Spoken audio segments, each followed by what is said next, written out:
They say arriving in Australia feels like stepping into the sunlight after years under fluorescent glare.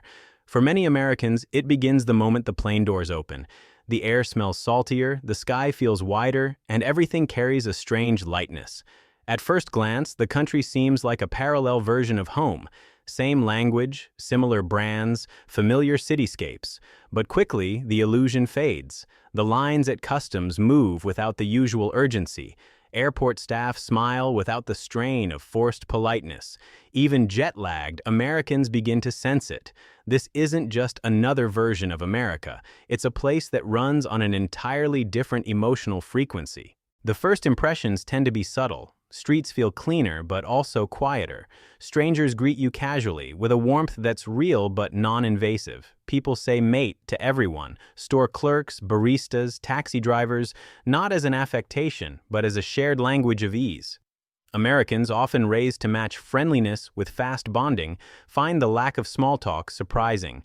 In a Sydney cafe, the barista might take time to chat, but won't overshare. In the supermarket, customers wait patiently, rarely making conversation. The silence isn't cold, it's space, an unspoken agreement not to intrude. There's a rhythm to Australian life that becomes obvious within days. It's slower, but not lazy. Stores close early. People vanish from the streets around dinner time. Work ends when the sun does, and nobody seems eager to check emails after hours. For Americans accustomed to glorifying hustle and measuring days by productivity, this sudden deceleration feels disorienting. There's no urgency to multitask, no background pressure to optimize every moment. In Australia, being busy isn't a badge of honor, it's a condition to be avoided. Even the way people relate to time feels different. Cafes don't rush. Conversations at work include long pauses. At the beach, which is never far from daily life, people linger without guilt. Time here is not a commodity to be spent, it's a landscape to be wandered. Many Americans find themselves struggling to adjust. When life stops pushing you forward, the stillness can feel unnerving. There's no roadmap for how to slow down when speed has always been a form of identity. The deeper cultural differences surface quietly, often in the smallest interactions. Australians resist hierarchy in ways Americans rarely expect. Titles and status are played down. The CEO in flip-flops at a staff barbecue isn't trying to make a point. It's just how things are. Status is social, not professional. Humility isn't a virtue, it's a norm. Bragging is unwelcome, and ambition worn too visibly can come across as arrogance. Many Americans, raised to pitch themselves, to network, to compete, find the lack of interest in personal achievements bewildering. In Australia, the tallest poppies are cut down to size, not out of malice, but from a national instinct for balance. Money, too, exists under a different cultural light. People don't talk about it. Wealth isn't advertised. Designer brands and luxury cars raise eyebrows, not admiration. The cost of living, especially in cities like Sydney or Melbourne, can shock Americans. Simple groceries feel expensive, and rent takes a sizable chunk of income. But the equation balances out through wages, benefits, and a healthcare system that doesn't penalize illness. Still, for Americans used to quantity over quality, the adjustment is mental as much as financial. There's less abundance, but more substance. Less choice, but more trust in what's offered. Nature is not a backdrop in Australia, it's a constant character. The ocean isn't just scenic, it's wild and sometimes dangerous. The heat doesn't just make you sweat, it alters your plans. Animals aren't distant curiosities, they live in backyards. Americans accustomed to convenience and control often struggle with the unpredictability. You can't ignore nature here. You respect it, adapt to it, and occasionally surrender to it. It becomes a quiet teacher, offering lessons in patience, awareness, and humility. For Americans arriving in Australia, the transformation isn't immediate. It unfolds slowly, through small daily moments that reveal how differently Australians engage with the world and with each other. One of the first cultural nuances they encounter is the paradox of friendliness and distance. On the surface, Australians appear easygoing and warm. Smiles are common, greetings casual, and jokes flow with natural ease. But beneath that approachable exterior lies a form of social reserve that many Americans misinterpret. Friendliness here is not a doorway to instant intimacy. It's a social lubricant, not an invitation. In the United States, friendships can form quickly. An enthusiastic conversation might lead to dinner plans, and coworkers often share personal stories within days of meeting. In Australia, relationships are built like sandstone, slowly, layer by layer. Trust is earned over time through shared experience and quiet consistency. For Americans used to fast social bonds, the delay can feel like rejection, but it's not. It's rhythm. Australians don't rush connection. They let it settle, wait to see if it lasts, and then offer something deeper than casual warmth, loyalty. This emotional reserve isn't coldness, it's privacy, a cultural emphasis on not overstepping. People don't pry, they rarely overshare. There's a mutual respect for boundaries, even in friendship. This means that new arrivals can feel an unexpected loneliness. They're surrounded by smiles, included in jokes, invited to events, but still feel a step outside the inner circle. It's only with time, and a kind of social patience, that the wall slowly dissolves. There's also a kind of physical groundedness in Australia that Americans notice quickly. Life spills outdoors. Beaches aren't weekend destinations, they're part of the weekday routine. Children walk barefoot in public parks. Cafes spill onto sidewalks with dogs lying beneath chairs. There's a shared comfort with the physical world that reflects something deeper. Australians don't just live in nature, they accept its presence as part of daily life. Americans, often raised in temperature-controlled environments with a sense of separation from the elements, find themselves rethinking the very architecture of daily comfort. This extends even to health.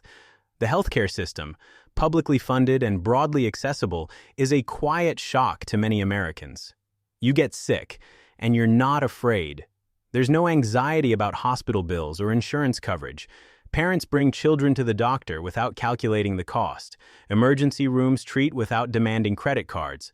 For Americans used to navigating a system built on deductibles and networks, the absence of fear is perhaps the most powerful cultural difference of all. Even work, that cornerstone of American identity, is stripped of its moral weight in Australia.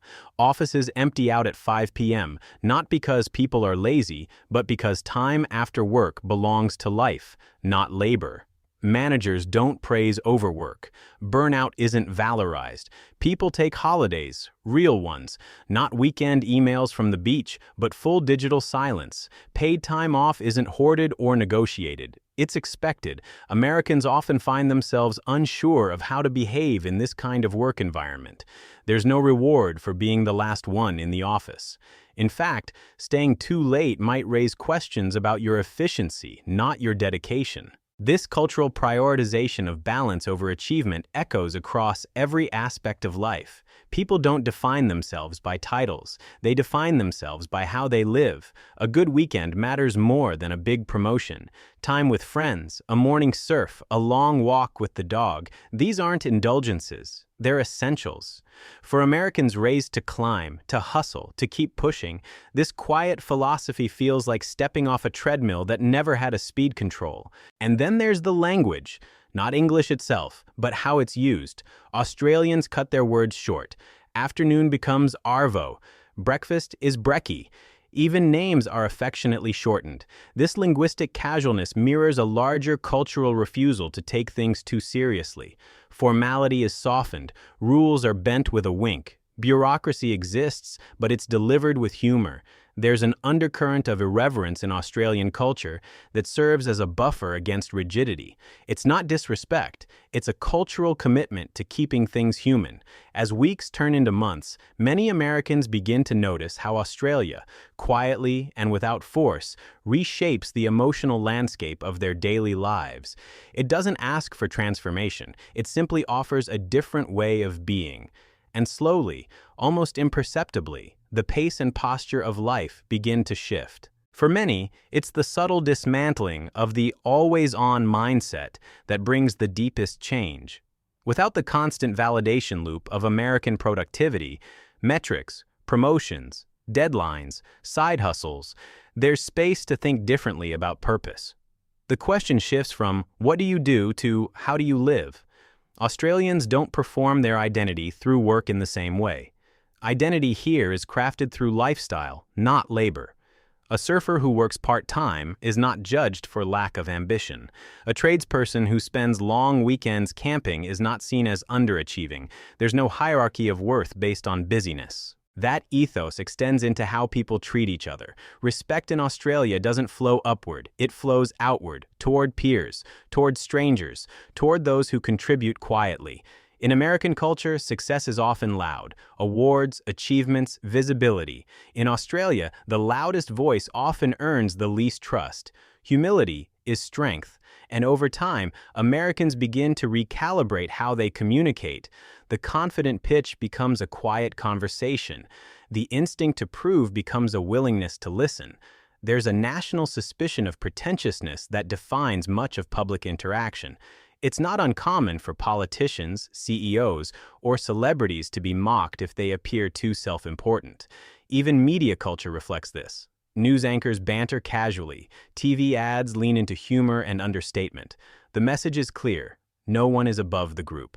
This shared humility fosters an egalitarian social atmosphere where people expect fairness and where entitlement is called out quickly. And yet, beneath the casual tone and laid-back posture, Australia carries a deep seriousness about community. Natural disasters, fires, floods, droughts are a regular part of life here, and they reveal the nation's quiet solidarity. Neighbors help without asking. Volunteers mobilize. Donations pour in.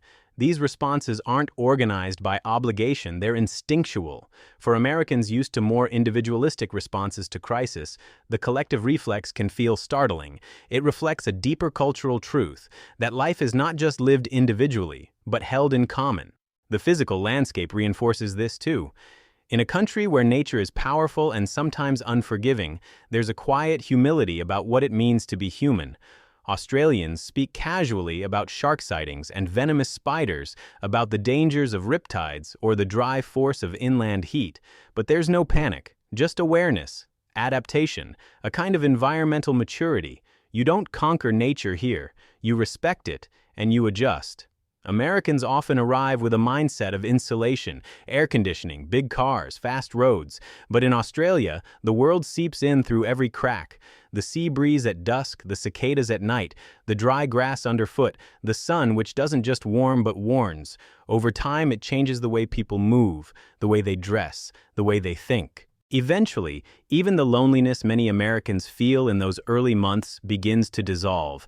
Connections deepen. Invitations arrive, conversations turn more personal. It happens not through declarations, but through presence, being there, again and again. That's the currency of trust in Australia. Time, not words. And once it's earned, it's durable. Lifelong friendships are formed not in flash, but in the quiet repetition of shared life. By the end of that first year, many Americans report an internal shift that's hard to define. There's less striving, less explaining, less noise in the mind. Some return home and feel immediately out of sync with the pace, the competition, the constant messaging to do more. Others stay, drawn by the unassuming clarity of a culture that prizes balance over burnout, community over status, simplicity over spectacle. What Americans often notice first when they arrive in Australia isn't just the beaches or the accents or the slower pace, it's the absence of urgency, the emotional quiet, the sense that life doesn't need to be earned every day. And in that space, many discover something they didn't realize they were missing, a sense of enoughness.